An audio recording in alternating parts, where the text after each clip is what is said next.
Good morning, Calabasas, California. Why am I saying Calabasas? Because that's where most of these guys live. It's Darrington Press Critical Role Thursday. Begin another episode in our new format where we dedicate every Thursday to actually trying to look at Critical Role in a positive way to make up for all the years that I shit on them and track the progress of their attempts to break into the tabletop role-playing game community post Wizards of the Coast with Candela Obscura / Illuminated Worlds and the very much anticipated Daggerheart. And so what we're going to do is we're going to look at the numbers for this week, and we're going to look if there's anything changed on the website. We do already have some direct and tertiary reviews of Daggerheart, which tell us a lot but very little. So let's just stop blabbing and get right into it, shall we? So first and foremost, this week's Twitch numbers since the last time we checked 7 days ago. Campaign 3, episode 68 had 1,402K views. And then 13 hours ago, they posted them talking about their show Mitts, which everybody remember they did this Mitts show. It sort of was a radio play, live action role play, podcast adventure story. This got 20K views for them talking about Myst and the creators of Myst and the work that they've done on this podcast radio play thing. Myst is very weird if you haven't had a chance to watch it yet. It's kind of cool. It reminds me a lot of some other stuff. It's always nice to see,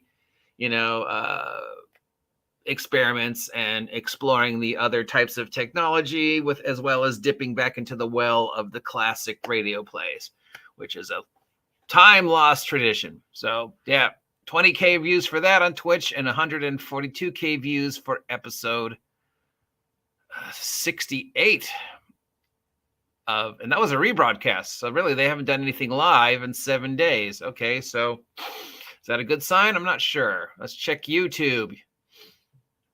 Okay, so since the last time we checked, we had a chapter 1, episode 3 of Candela Obscura with 121K views. We had Matt Mercer talking about how to create a mystery. That's a good one.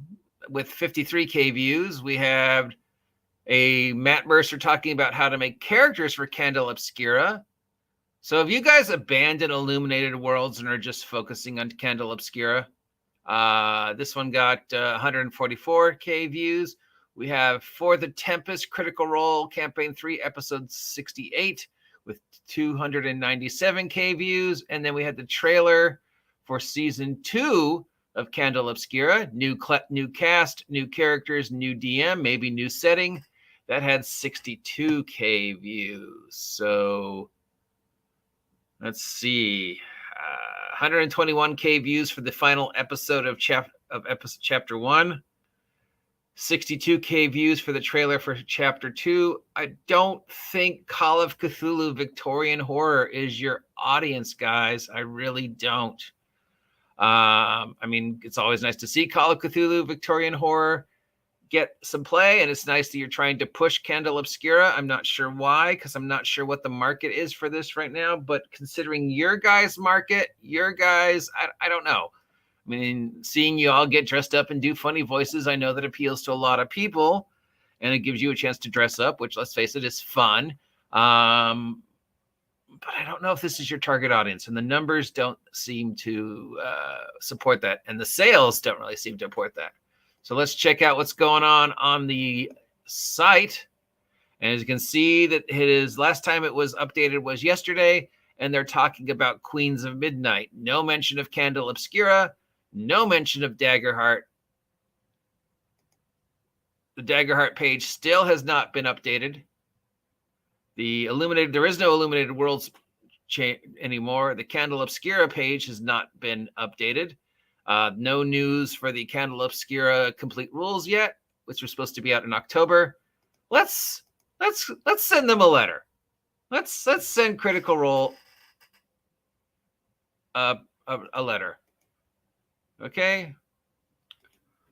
What are your plans for the core rules of Candela Obscura.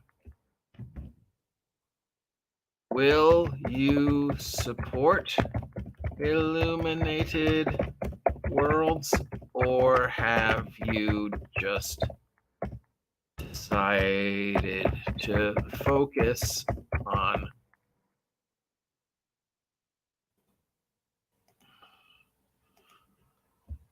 NDE and are taking a pass on the GURPS like Illuminated Worlds?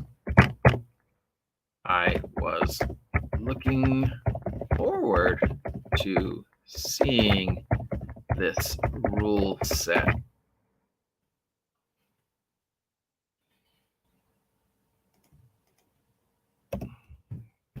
Thank you. The OGGM. Think they'll respond? I don't think they'll respond, but we'll send them an email and see what happens. So yeah, Queen of Midnight seems to be what they're focusing on. Their new card board game. No mention of stuff that they've made previous to Queens of Midnight. No mention of Campaign 3. Gencon, we had mostly focused on the board games. We had, I think, a little information on Candle Obscura that came out of Gencon, and then we have the Darrington Press preview of Daggerheart, which from what we know was just one game. We know that CBR got to play the game, and then we also found out that Polygon got to play the game. Bob Worldbuilder apparently saw the game. He gave a review of the review, and then extrapolated based upon his knowledge of the various systems to make some interesting guesses. And still, Gini D, last time I checked, doesn't know anything about it. She had posted that she wanted to know about it and that she wasn't invited, and all she knew about it was the same thing the rest of us knew about Daggerheart.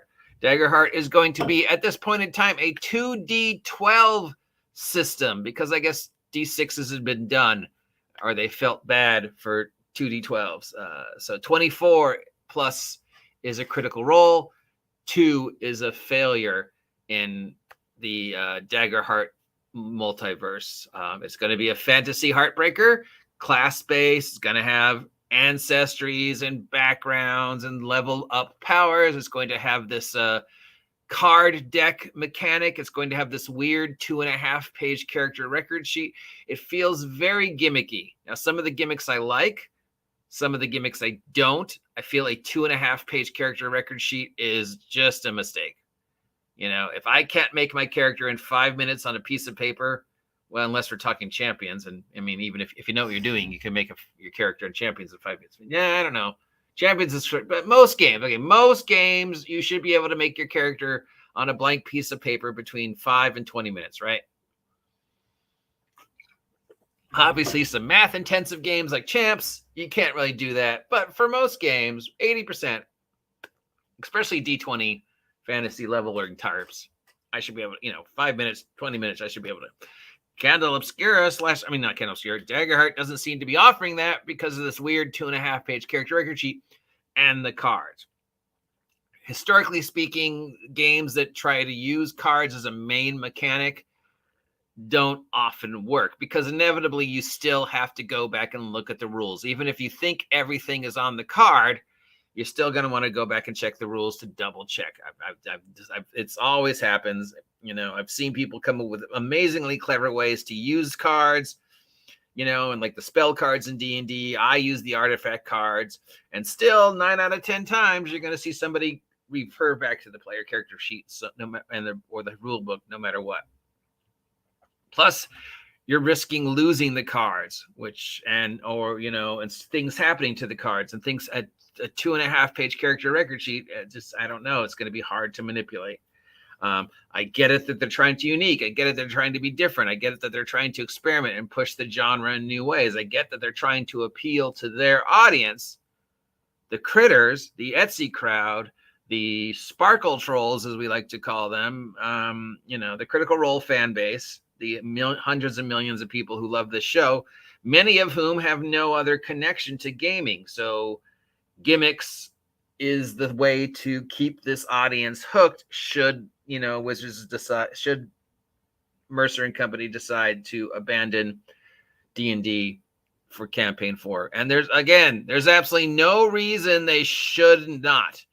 They need to focus on Daggerheart or not. They need to decide. Now, I know they're claiming it's still got a year's worth of playtesting. Let's see those playtests. We want to see live playtests. If you are really considering going to compete with Wizards, you need to do that. And you need to do that with your systems. And coming out of Gencon, I, for one, am disappointed.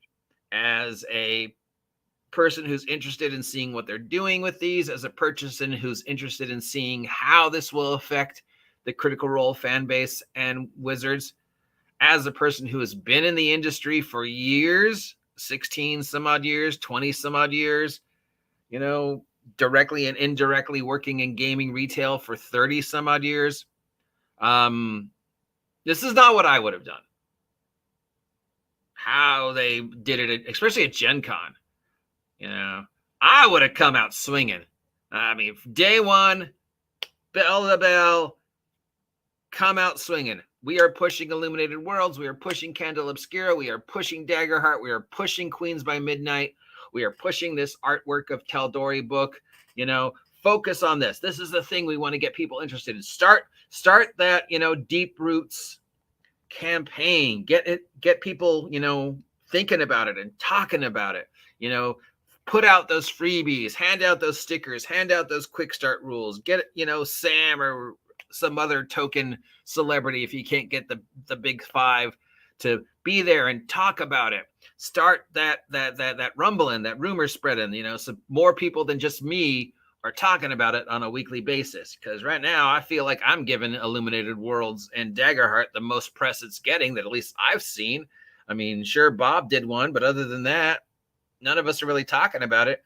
And you want us to start talking about it. You want to start to taking that attention away from Wizards if that is your intention. And the thing is, we don't know your intention. Have you just abandoned Illuminated Worlds? It feels like they have.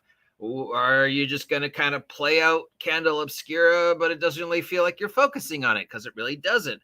Are you going to set campaign 4 in Daggerheart or not? Because right now we don't know.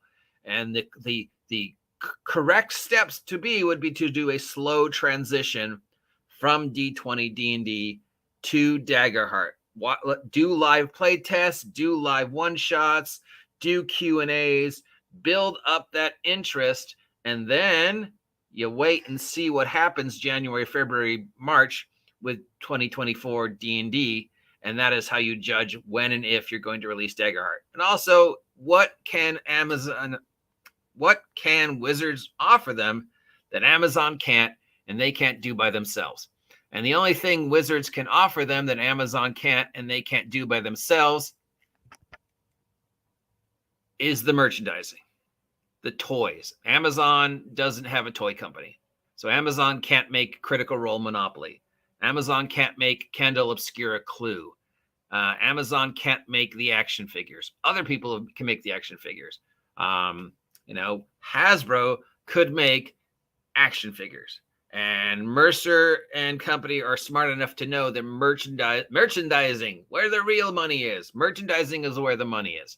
The tertiary amount of money they make off of an episode of Critical Role is not as much as the syndicated money they make of people constantly rewatching it and clicking the things. And then, of course, the merchandising. Merchandising is always where the money is. Syndication is always where the money is. Now, I don't make a lot of money syndicating Critical Role, because even if you only watch it 100 times on YouTube, that's still not a lot of money. But you know what makes the money? The figures, the Etsy art, the art books, the toys. What can Hasbro offer them that Amazon can't right now? Toys, merchandising. So what is the deal that Hasbro is going to put on the table to make Mercer go, fuck Daggerheart, let's stay with 5e, 6e, because this is where the money is? Or what is the deal that it can put on the table for Mercer and Company to go, fuck 6th edition? We're going to focus on Daggerheart. That's where the money is. Amazon is backing us. We want to be the competitor to that 6th edition 2024 D&D. I'm calling it 6th edition.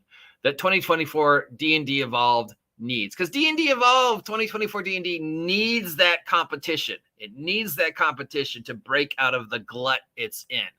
And as we talked about the other day, I want to see that huge chunk of fan base abandon Wizards. And not for the reason everybody else does. Because, at the end of the day, I don't really care. I haven't been the target audience for D&D in years, so who cares what the Sparkle Trolls say about me? Hi, Rasputin. If that huge chunk leaves Wizards, leaves 5e, leaves 6e for Daggerheart, Wizards/Hasbro will be forced to reevaluate who their audience is. Who are the real 5e players? Who are the people who still want to play D&D but are just so angry and frustrated with Wizards that they don't want to touch 5e and are playing old D&D? That classic old school group of which I'm a part of, and then the 4th edition, early 5th edition group, and then the new players. How many of them are not critters, and what steps would Wizards have to take to rejuvenate the market once the critters abandon them? Remember, Wizards still has that doomsday hanging over them of June 2027, Dungeons & Dragons 6X. That 5-year plan, they've openly admitted that Hasbro's given them 5 years to meet those goals or else. And losing Critical Role, losing that money from Critical Role would force them to reevaluate to meet those expectations that Hasbro has given them that they have to meet by June 2027. It's there. They've said it. Nobody can deny it. You don't believe me? Look it up. Crawford said it. 5 years. So, yeah, that is the thing. And coming out of Gencon, the way they handled it is not the way I would have done it. So I'm very curious to see if they respond to the letter we sent. That's it for Critical Role Darrington News Press for this Thursday. Want to see me do this again next Thursday? Let me know. If you never want to see me talk about this topic ever again, let me know. If you haven't had a chance to subscribe yet, please subscribe. Help me hit that 2,000 subs mark by the end of the year, and we'll, eat some super spicy ramen or get a tattoo or something. Or just do a 24-hour live cam of Steve. I don't know. Let me know what you're thinking, guys. Remember, I'm here for you. Till next time, see ya. Stay warm, stay safe, stay dry. There's lots of fires, so stay safe. And I'll talk to y'all later. Except for you, Robert.